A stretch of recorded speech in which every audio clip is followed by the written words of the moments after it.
सभी को जय यीशु। प्यारे भाई और बहनों, हम 40 काल के पहले सप्ते में चल रहे हैं। ये 40 काल हमें दिया गया है ताकि हम इस 40 काल में अपने पापों पर प्रायश्चित करें। विशेषकर हम प्रभु यीशु ने जो हमारे लिए दुख सहे उस पर मनन चिंतन करें, उसकी कुर्बानी को याद करें और अपने जीवन में परिवर्तन लेके आए, अपने बुरे मार्गों को, गलत रास्तों को छोड़कर सही राह पर चल पाए। यही 40 काल हमें दिया गया है। प्यारे भाई और बहनों, हम आज के दिन ईश्वर से विशेष कृपा मांगे ताकि हम आज के दिन भर ईश्वर के साथ अपना जीवन बिता सके। उसके बताए हुए मार्ग पर आज का दिन बिताते हुए हम ईश्वर की महिमा एवं स्तुति गा सके। इसके लिए हम प्रार्थना करते हुए आइए हम आज के इस प्रभात वंदना में भक्तिपूर्वक भाग लें। प्रभु हमारे अधरों को खोल दे और हम तेरे नाम का गुणगान करेंगे। आमंत्रक अग्रसूत्र। ओ यदि तुम आज उसकी यह वाणी सुनो, अपना हृदय कठोर ना करो। स्तोत्र 66। ईश्वर हम पर दया करे और हमें आशीर्वाद दे। वह हम पर दया दृष्टि करे जिससे पृथ्वी पर तेरे मार्ग का और राष्ट्रों में तेरे मुक्ति विधान का ज्ञान हो। ईश्वर राष्ट्र तुझे धन्यवाद दे, सभी राष्ट्र मिलकर तुझे धन्यवाद दे। सभी राष्ट्र उल्लसित होकर आनंद मनाएं, क्योंकि तू न्यायपूर्वक संसार का शासन करता और पृथ्वी पर राष्ट्रों का पथ प्रदर्शन करता है। ईश्वर राष्ट्र तुझे धन्यवाद दे, सभी राष्ट्र मिलकर तुझे धन्यवाद दे। पृथ्वी ने अपनी उपज प्रदान की। ईश्वर हमारा ईश्वर हमें आशीर्वाद देता है। ईश्वर हमें आशीर्वाद प्रदान करता रहे और समस्त पृथ्वी उस पर श्रद्धा रखे। ईश्वर राष्ट्र तुझे धन्यवाद दे, सभी राष्ट्र मिलकर तुझे धन्यवाद दे। पिता पुत्र पवित्र आत्मा की महिमा हो, जैसे कि वह आदि में थी, अब है और अनंत काल तक। आमीन। ओ यदि तुम आज उसकी यह वाणी सुनो, अपना हृदय कठोर न करो।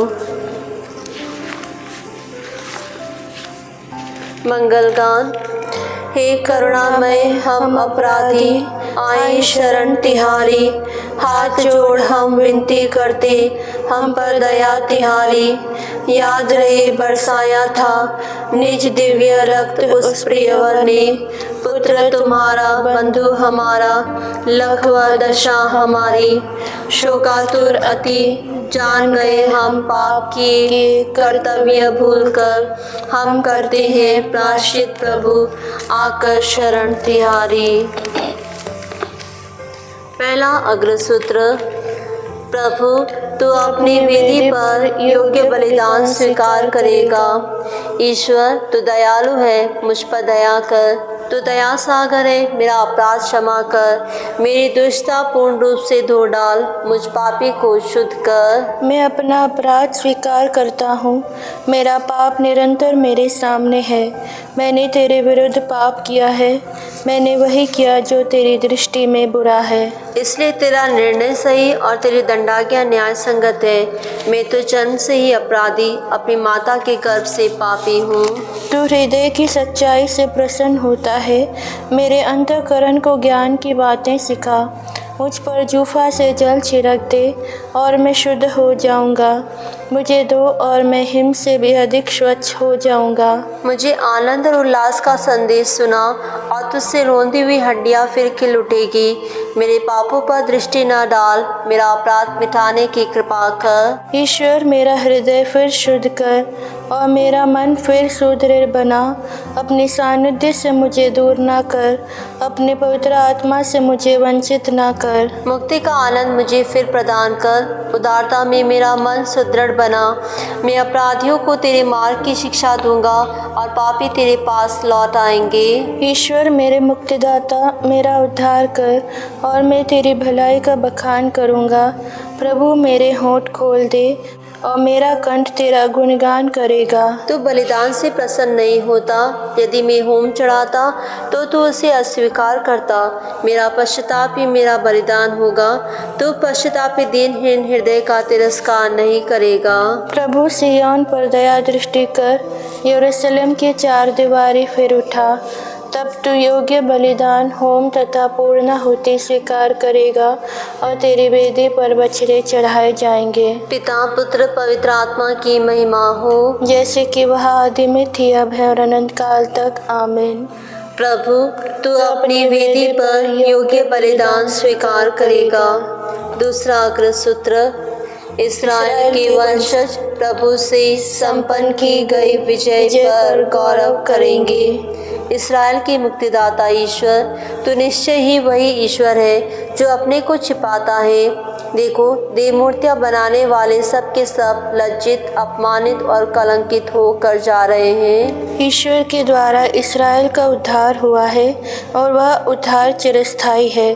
तुम अनंत काल तक ना तो अपमानित होंगे और ना कलंकित। यह आकाश के सृष्टिकर्ता प्रभु का कहना है। उसने पृथ्वी गढ़कर उसकी नींव सुदृढ़ बनाई है। उसने उसे इसलिए नहीं बनाया कि वह उजाड़ रहे, बल्कि इसलिए कि लोग उस पर निवास करें। प्रभु कहता है, मैं ही प्रभु हूँ, कोई दूसरा नहीं।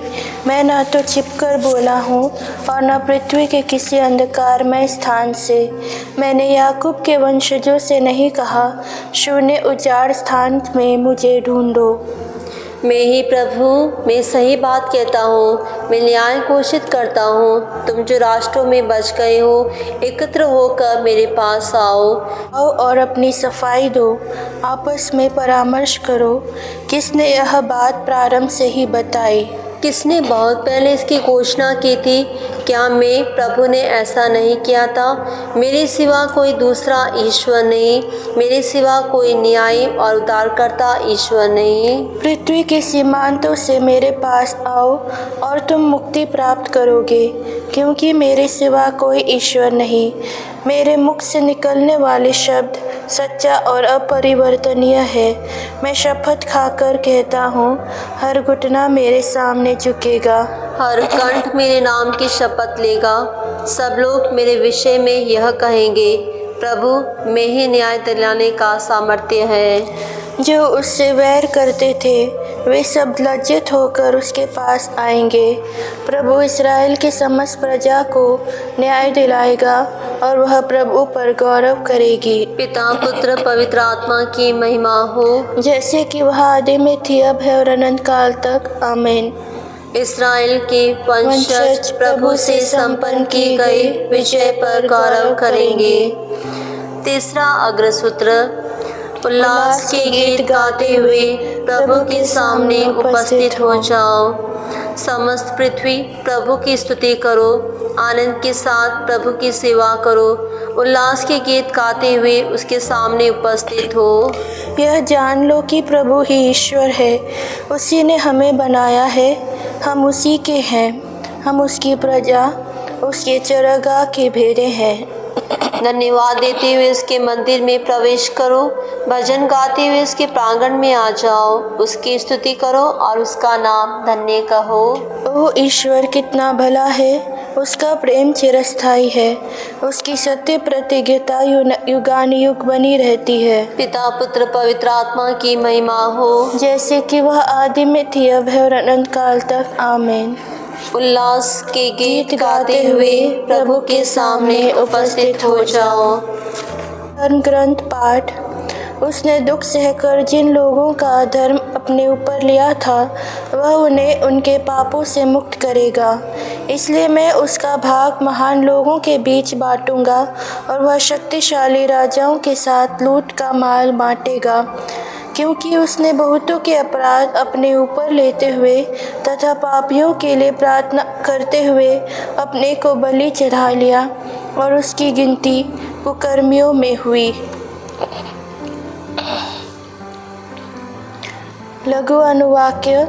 वह मुझे बहेलिये के फंदे से छुड़ाएगा, वह मुझे बहेलिये के फंदे से छुड़ाएगा और घोर महामारी से बचाएगा, वह मुझे बहेलिये के फंदे से छुड़ाएगा। पिता पुत्र पवित्र आत्मा को महिमा, वह मुझे बहेलिये के फंदे से छुड़ाएगा। जागृति गान अग्रसूत्र। यदि तुम्हारी धार्मिकता शास्त्रियों और फरीसियों की धार्मिकता से गहरी नहीं हुई, तो तुम स्वर्ग राज्य में प्रवेश नहीं करोगे। धन्य है प्रभु इस्राएल का ईश्वर, उसने अपनी प्रजा की सुध ली है। उसने अपने दास दाऊद के वंश में हमारे लिए एक शक्तिशाली मुक्तिदाता उत्पन्न किया है। वह अपने पवित्र नबियों के मुख से प्राचीन काल से यह कहता आया है कि वह शत्रुओं और सब बैरियों के हाथ से हमें छुड़ाएगा और अपने पवित्र विधान को स्मरण कर हमारे पूर्वजों पर दया करेगा। उसने शपथ खाकर हमारे पिता इब्राहिम से कहा था, वह हमको शत्रुओं के हाथ से मुक्त करेगा, जिससे हम निर्भयता, पवित्रता और धार्मिकता से जीवन भर उसके सम्मुख उसकी सेवा कर सके। बालक, तू सर्वोच्च ईश्वर का नबी कहलाएगा, क्योंकि प्रभु का मार्ग तैयार करने और उसकी प्रजा को उस मुक्ति का ज्ञान कराने के लिए जो पापों की क्षमा द्वारा उसे मिलने वाली है, तू प्रभु का अग्रदूत बनेगा। हमारे ईश्वर की प्रेम पूर्ण दया से हमें स्वर्ग से प्रकाश प्राप्त हुआ है, जिससे वह अंधकार और मृत्यु की छाया में बैठने वालों को ज्योति प्रदान करे और हमारे चरणों को शांति पथ पर अग्रसर करे। पिता, पुत्र, पवित्र आत्मा की महिमा हो, जैसे कि वह आदि में थी, अब है और अनंत काल तक। आमीन। यदि तुम्हारी धार्मिकता शास्त्रियों और फरीसियों की धार्मिकता से गहरी नहीं हुई, तो तुम स्वर्ग राज्य में प्रवेश नहीं करोगे। सामूहिक निवेदन। आइए हम प्रभु यीशु को धन्यवाद दें, क्योंकि उन्होंने अपने प्राण न्यौछावर किए जिससे कि हमें जीवन मिले। आइए तन मन से हम उनसे निवेदन करें। हे प्रभु यीशु, तेरी मृत्यु हमें नया जीवन प्रदान करे। हे हमारे प्रभु और उद्धारकर्ता, तूने अपने जीवन से हमें शिक्षा दी है और अपने दुख भोग से हमारे जीवन को नया रूप दिया है। पापों की ओर हमारी प्रवृत्ति ना हो। हे प्रभु यीशु, तेरी मृत्यु हमें नया जीवन प्रदान करे। भूखों को खिलाने के लिए तूने हमें बुलाया है। आज अपने भोजन का कुछ अंश हम अपने दीन भाई बहनों में बांट ले। हे प्रभु यीशु, तेरी मृत्यु हमें नया जीवन प्रदान करे। 40 के इस अवसर को हम तेरे कर कमलों से ग्रहण करें और उसे अपने सत्कृत्यों से पूर्ण कर तुझको ही लौटा दे। हे प्रभु यीशु, तेरी मृत्यु हमें नया जीवन प्रदान करे। हमारे हृदय की विद्रोह भावनाओं पर अंकुश लगा दे। हमें उदार और दानशील बना। जो कुछ हमारे पास है उसे मुक्त हस्त दूसरों को भी हम दे सके। हे प्रभु यीशु, तेरी मृत्यु हमें नया जीवन प्रदान करे। हे प्रभु यीशु, इस समय हम आपको उस हर एक भाई बहन को समर्पित करते हैं जो भी हमारे साथ आज की इस प्रभात वंदना में जुड़े हैं और जुड़ने वाले हैं। हे प्रभु यीशु, इनके हर एक परिवार के सदस्यों को आपको समर्पित करते हैं। इनके हर एक मनोरथ को आपको चढ़ाते हैं। इनके जीवन में, इनके परिवार में जो भी समस्या है प्रभु यीशु, आप उनका सामना करने की शक्ति इन्हें दीजिए और इनके परिवारों पर सदा आपकी आशीष और कृपा बनी रहे एवं ये परिवार हमेशा शांति में अपना जीवन बिता सके, इसके लिए हम प्रार्थना करते हैं। हे प्रभु यीशु, तेरी मृत्यु हमें नया जीवन प्रदान करे। हे हमारे पिता जो स्वर्ग में है, तेरा नाम पवित्र माना जाए, तेरा राज्य आए, तेरी इच्छा जैसे स्वर्ग में है वैसे पृथ्वी पर भी पूरी हो। हमारा प्रतिदिन का आहार आज हमें दे और हमारे अपराध हमें क्षमा कर, जैसे हम भी अपने अपराधियों को क्षमा करते हैं, और हमें परीक्षा में न डाल परंतु बुराई से बचा। हे प्रभु, हमारी इच्छाओं को अपने अनुकूल बना ले, जिससे 40 के अनुष्ठान द्वारा हम अपने को पास्का महोत्सव मनाने के योग्य बनाएं। शरीर को जैसे हम सबों ने संयम में रखने का भार उठाया है, वैसे ही हम आत्मा में भी नवीनीकरण ला सके। हम यह निवेदन करते हमारे प्रभु क्रिस्त के द्वारा। आमीन। प्रभु हमको आशीर्वाद दे, हर बुराई से हमारी रक्षा करे और हमें अनंत जीवन तक ले चले। आमीन।